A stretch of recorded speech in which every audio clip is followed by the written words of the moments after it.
just a super simple instant activity for students as they come in through the door. Gets a ton of movement, and we do it for a few minutes before we get to the rest of our lesson for the day.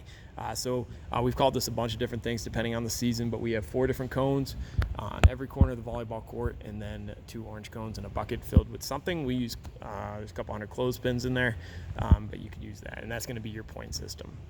So every student's going to start off here at the yellow cone.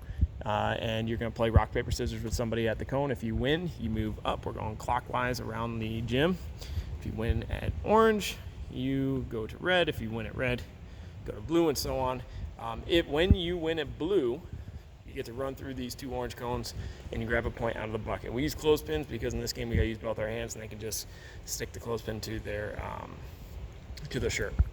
And then they come back to yellow. So everybody's moving in the same direction here. If you don't win, you just stay at the cone. That's just level 1.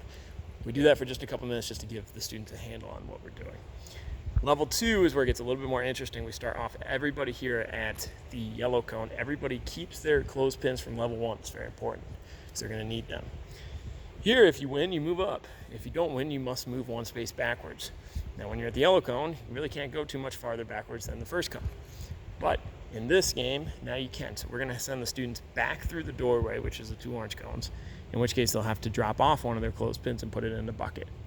So if you win, you move forward. If you don't, you go back. And if you are ever at the yellow, if you make it all the way back to the yellow cone and you don't win, you must go back through the doorway on your way to the blue cone and drop a clothespin in the bucket. But of course, you're at the blue cone, which is our 3rd cone, and if you win at the blue cone, you get to come right back through the doorway and grab that clothespin back. So students are constantly moving back and forth. It's pretty exciting. See at the end who has the most clothespins.